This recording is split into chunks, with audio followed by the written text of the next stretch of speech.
भक्तों, आज आपके लिए लेकर के आया हूँ मैं देव कृपा अनुभूति की एक और करुणामय कहानी, एक स्वीट मेमोरी भारतीय संस्कारों की, भारतीय इतिहास की, भारत की अध्यात्म की।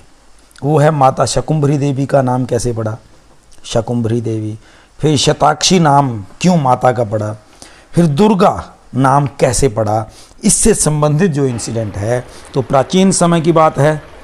एक दुर्गम नाम का महान ताकतवर दैत्य हुआ, राक्षस हुआ। उसका जन्म हिरण्याक्ष के वंश में हुआ था, यानी हिरण्याक्ष का परिवार से संबंधित था वो। इस बार भी ब्रह्मा जी का वरदान मिला था, जिस वरदान का प्रयोग करके दुर्गम महान राक्षस बन चुका था। वेद पुराण सबको अपने अधिकार में ले लिया था और समाज से गायब कर दिए थे इसने, क्योंकि सारी धार्मिक क्रियाएं नष्ट हो गई, यज्ञ आदि बंद हो गए, देवता कमज़ोर होने शुरू हो गए, मंत्र शक्ति का अभाव था। तो ब्राह्मण भी अपने रास्ते थे भटक गए। ब्राह्मणों का भटकने का मतलब होता था कि नियम, धर्म, जप, तप, संध्या, पूजन तथा देव कार्य और पितृ कार्य लगभग सारे समाप्त हो गए। ना दान देने वाले बचे, ना यज्ञ करने वाले बचे। पृथ्वी पर ऐसा हाहाकार मचा कि 100 साल के लिए वर्षा नहीं हुई, सूखा पड़ गया। सारे पर्वत तालाब सूख गए, कुएं बावड़ियां सूख गए, पेड़ पौधे जंगल सूख गए, यहाँ तक कि समुद्र का भी अंत होने को आया। 100 साल तक बारिश ना होने का मतलब आप समझ सकते हैं। चारों तरफ हाहाकार था। लेकिन जो दुर्गम था, इससे भी उसको संतुष्टि नहीं थी। जो राक्षस बुद्धि होते हैं ना, वो दूसरों के दुख से बड़े ज़्यादा सुखी होते हैं। पूरी दुनिया दुख में थी, कष्ट में थी, लेकिन दुर्गम खुश था। इतने से भी दुर्गम को संतोष नहीं हुआ, उसने देवताओं के ऊपर आक्रमण करा।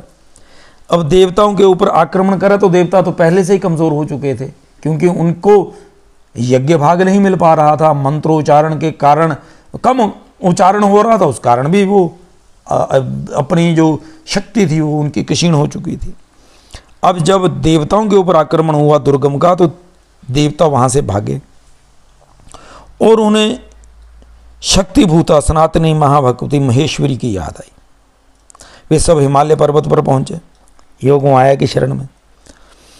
उन्होंने आकर के माता से प्रार्थना करी कि हे माता, हमारी रक्षा करो, रक्षा करो। जैसा आपने शुंभ निशुंभ को मारा है, चंड मुंड, धूम्राक्ष, महिषासुर और मधुकैटभ का वध किया, वैसे भी हे जगदम्बिका, इस दैत्य का भी वध करो।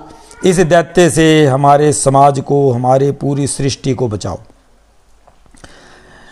बड़े समय प्रार्थना करते रहे। उनकी प्रार्थना से द्रवीभूत होकर के माता जब प्रकट हुई हैं, तो अपनी संतानों का कष्ट देख करके उन्हें बहुत दुख हुआ और उनकी आंखों से आंसू बहने लगे। आंसू बहने लगे, लेकिन उनका दुख, जो जनता का दुख था, बच्चों का दुख था, वो इतना ज़्यादा बड़ा था कि माता इतनी व्याकुल हो गई, उन्होंने अपनी सैकड़ों आंखें बना ली। सैकड़ों आंखें यानी शत अक्षी, यहां से उनका नाम शताक्षी पड़ा। सैकड़ों आंखें बना करके माता ने रोना शुरू करा, और वो जो रोना था 9 दिन लगातार माता रोती रही। उसका परिणाम ये हुआ कि जो 100 साल की पानी की कमी थी पूरी सृष्टि में, वो पूर्ण करी माता ने।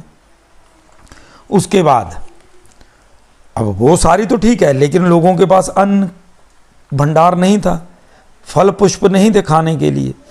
तो माता ने अपने पास से लोगों को स्वादिष्ट फल, शाक, सब्जियां, सभी घास, जीव जंतुओं के लिए, गौओं के लिए घास फूस, ये सब माता ने उपलब्ध करवाया।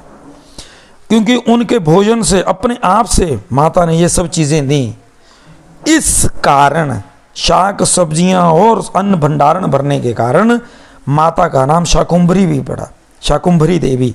आपने सुना होगा, माता शाकुंभरी का मंदिर बहुत प्रसिद्ध है सहारनपुर की तरफ, अगर जाएं आप। अब ये कहानी अभी यहाँ समाप्त नहीं हो रही है। इसके बाद माता ने पूछा कि बच्चों, अब आप संतुष्ट हुए? पहले तो माता शताक्षी नाम पड़ा, फिर अब शाकुंभरी देवी नाम पड़ गया। लेकिन माता ने फिर भी पूछा, हे बच्चों अभी आप तुम बताओ और तुम्हें क्या चाहिए। बच्चों ने बोला, लोगों ने प्रार्थना करी, ब्राह्मणों ने प्रार्थना करी कि हे माता इस दुर्गम नामक दैत्य का अंत करिए। माता ने तथास्तु कहा और जल्दी ही दुर्गम को ललकार लिया। लड़ाई होनी शुरू हुई। दुर्गम की बहुत बड़ी सेना थी। माता ने क्या करा, अपने शरीर से काली, तारा, छिन्नमस्ता, श्री विद्या, भुवनेश्वरी, भैरवी, बगला, धूमरा, त्रिपुर सुंदरी तथा मातंगी नाम वाली 10 महाविद्याएं अपने शरीर में से निकालीं।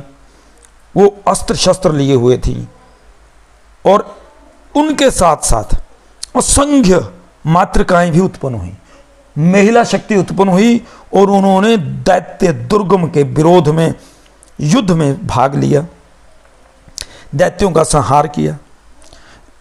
10 दिन तक यह युद्ध चला और अंत में माता ने दुर्गम का सामना करना शुरू करा। दुर्गम बड़ा शक्तिशाली था, लेकिन देवी ने बड़ी जल्दी ही दुर्गम को टिकाने लगा दिया। कैसे? देवी ने एक साथ 15 बाण छोड़े। 4 बाणों से दुर्गम का रथ जो था, उसके जो 4 घोड़े थे वो मारे गए। 1 बाण से सारथी गया। 2 बाणों से दुर्गम की आंखें चली गईं और 2 बाणों से उसकी भुजाएं चली गईं। 1 बाण से जिस रथ पे दुर्गम बैठा था उसकी ध्वजा यानी झंडा माता ने काट दिया और जो बाकी बचे 5 बाण थे वो दुर्गम की छाती में लगे। इस तरह दुर्गम का अंत हुआ। दुर्गम ने माता के हाथों सदगति प्राप्त करी और उसके शरीर का तेज पुंज माता के शरीर में जाकर के प्रविष्ट हो गया। दुर्गम को मारने के कारण माता का नाम दुर्गा पड़ा और दुर्गा नाम से माता प्रसिद्ध हो गई। उन्होंने, किसने? माता ने, माता दुर्गा ने वेदों को पुनः देवताओं तथा ब्राह्मणों के अर्पण किया और दैत्यों को मारकर त्रिलोकी का संकट दूर किया और चारों तरफ सुख और समृद्धि छा गई, क्योंकि मातेश्वरी प्रसन्न थी और जब माता प्रसन्न होती है तो पूरा संसार, पूरी सृष्टि प्रसन्न हो जाती है।